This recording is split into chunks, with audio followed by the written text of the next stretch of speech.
ചെങ്കോലും ഒക്കെ നഷ്ടപ്പെടാൻ ആറ്റോശ്ശേരി കാരണക്കാരായി. അതെങ്ങനെ? സഹവാസം. എന്റെ കൂടെ കൂടിയിട്ട് വല്ല രക്ഷയുണ്ടോ? രക്ഷയൊക്കെ ഉണ്ട്. എന്തായാലും നല്ല ഭക്ഷണം കഴിച്ച് കിടക്കുന്നില്ലേ?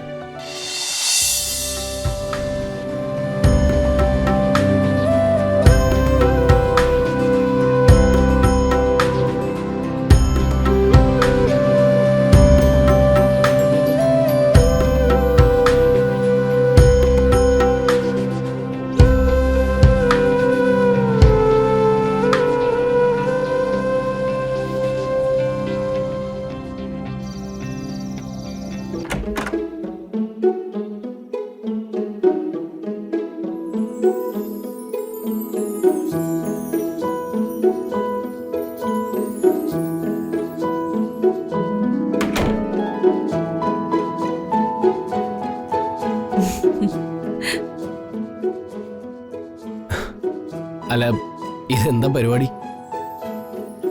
ഒന്നുമില്ല, ഇങ്ങനെയൊക്കെ വേണമെന്ന് എനിക്ക് തോന്നി. അല്ല, ഇതൊക്കെ ജീവിതം തുടങ്ങുമ്പോഴല്ലേ, നമ്മൾ ഒരുപാട് ജീവിച്ചു കഴിഞ്ഞല്ലേ. അത് സത്യ. എന്നാലും പുതിയൊരു തുടക്കം വേണമെന്ന് എനിക്ക് തോന്നി. ഇത്രയും കാലത്തെ ജീവിതത്തിനിടയ്ക്ക് ഏറ്റവും കൂടുതൽ പാഠം പഠിച്ചത് ഞാനല്ലേ? ഏറ്റവും കൂടുതൽ തിരുത്താൻ ശ്രമിച്ചത് ഞാനല്ലേ? അപ്പോ പുതിയ ജീവിതം നമുക്ക് ഇങ്ങനെ അങ്ങ് തുടങ്ങാം.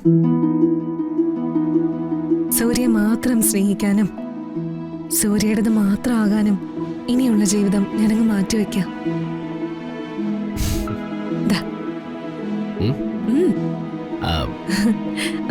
എങ്ങനെയാ കുടിക്കണ്ടേന്നൊക്കെ അറിയാലോ അല്ലേ? പിന്നെ ലോക മലയാളികൾക്ക് അറിയാത്തൊരു രഹസ്യമാണല്ലോ പറയാൻ പോകുന്നത്. ഇതിന്റെ പകുതി അങ്ങോട്ട് വേണമെന്നല്ലേ? എടോ, അക്ഷരം വായിക്കാൻ അറിയാത്ത കുട്ടികൾക്ക് പോലും ഈ വിദ്യാഭ്യാസം ആദ്യമേ കിട്ടും. ഇത്തരം ഒരു സിറ്റുവേഷനിൽ കയ്യിൽ ഒരു ഗ്ലാസ് പാല് കിട്ടിയാൽ അതിൽ ആണെത്ര കുടിക്കണം പെണ്ണെത്ര കുടിക്കണമെന്ന് അവന്മാര് കൃത്യമായിട്ട് പറഞ്ഞുതരും.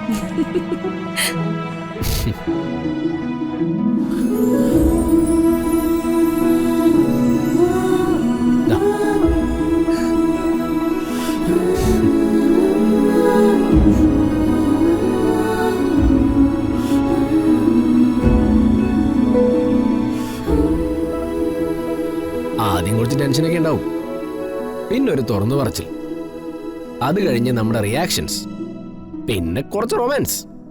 അതാണല്ലോ ഇതിന്റെ ഒരു റൂട്ട്. എനിക്കതൊന്നും അറിഞ്ഞൂടാ.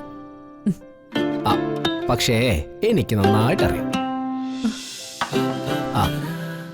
എന്തായാലും എല്ലാം പുതിയതായിട്ട് തുടങ്ങുമല്ലേ, അതുകൊണ്ടേ നമുക്ക് നമ്മുടെ കല്യാണം കഴിഞ്ഞ പ്രായം ഉണ്ടല്ലോ, ആ ഒരു പ്രായം പിടിച്ചാൽ മതി കേട്ടോ. അയ്യാന്നും പറയണ്ട. ഈ ബെഡ്റൂമുകളിലൊക്കെ ഇത്തരം കുസൃതികളൊക്കെ സ്ഥിരം നടക്കാറുള്ളതാ. പിന്നെ ഒരുപാട് ബെഡ്റൂമുകളൊക്കെ പരിചയമുള്ള ആളല്ലേ? അതൊന്നും നേരിട്ട് പരിചയമാണെന്നൊന്നുമില്ലടോ. അതിനല്ലേ നമ്മൾ സിനിമയൊക്കെ കാണുന്നേ, ഇത്രയും പുസ്തകങ്ങളൊക്കെ വായിക്കുന്നേ. പിന്നെ നല്ല സഹൃദയന്മാര് സ്വന്തം ബെഡ്റൂമിലെ കഥകളൊക്കെ കൂട്ടത്തിൽ വന്നിരുന്ന് വിളമ്പാറുണ്ട്.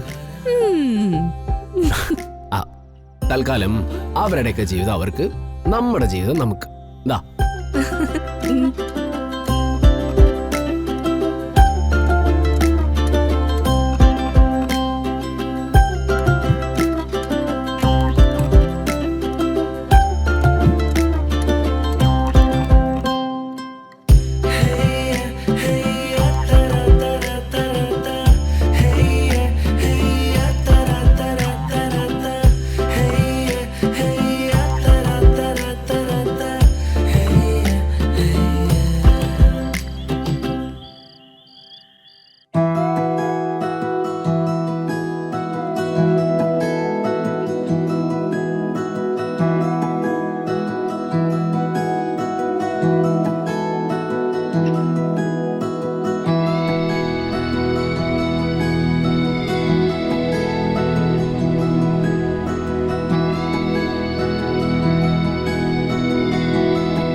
എന്തോ ഒന്നുമില്ല.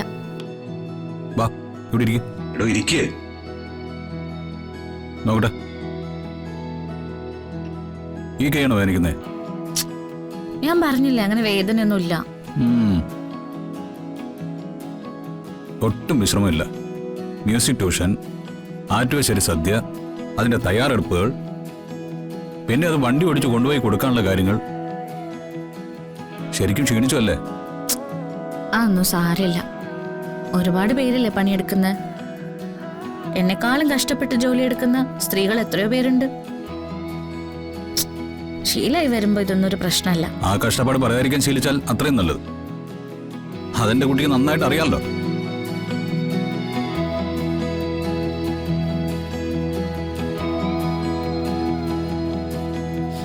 മതി മതി, ഇനിയിപ്പൊ വരുണ്ട കൈ വേദനിക്കാൻ വേണ്ടി തുടങ്ങും. ഓ, വേദനിച്ചാ ഞാനങ്ങ് സഹിച്ചു. പതുക്കെ. എന്താ നോക്കുന്നത്? ഒന്നുമില്ല. പറ. ആറ്റാശ്ശേരിയുടെ അടുത്തോടെ വഴിതെറ്റി വന്ന രാജകുമാരനാണ്. എന്നിട്ടിപ്പോ രാജകുമാരന് രാജ്യവും കിരീടവും ചെങ്കോലും ഒക്കെ നഷ്ടപ്പെടാൻ ആറ്റാശ്ശേരി കാരണക്കാരായി. അതെങ്ങനെ? സഹവാസം. എന്റെ കൂടെ കൂടിയിട്ട് വല്ല രക്ഷയുണ്ടോ? രക്ഷയൊക്കെ ഉണ്ട്. എന്തായാലും നല്ല ഭക്ഷണം കഴിച്ച് കിടക്കുന്നില്ലേ? നല്ല ആറ്റുവശ്ശേരി സദ്യയും കഴിച്ച്. ഇല്ലെങ്കിൽ ഒന്ന് ആലോചിച്ച് നോക്കിയാൽ തെണ്ടി പോകില്ലായിരുന്നോ? ഞാൻ എന്തെങ്കിലും പറഞ്ഞ തിരിച്ചടിക്കാൻ സ്റ്റോക്ക് ഉണ്ടല്ലേ? ഇല്ലെങ്കിൽ ശരിയാവില്ല. അല്ലെങ്കിൽ നമ്മൾ സംസാരിച്ചു തുടങ്ങുമ്പോ താൻ ജയിക്കും, എന്നിട്ട് എഴുന്നേറ്റ് പോവും. അപ്പൊ ഇനി ഞാൻ ജയിക്കയില്ല? ആ, നോക്കാം.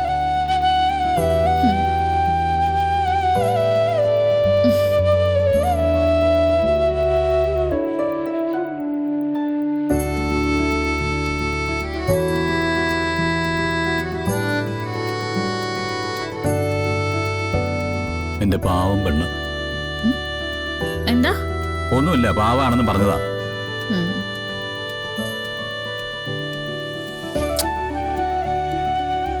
ഇക്കാര്യത്തിൽ ഒരു പഞ്ഞോ ഇല്ല അല്ലേ? എന്താ വേണ്ടേ? അയ്യോ വേണം. ഇടയ്ക്കൊരു സന്തോഷമൊക്കെ വേണ്ടേ? ആ,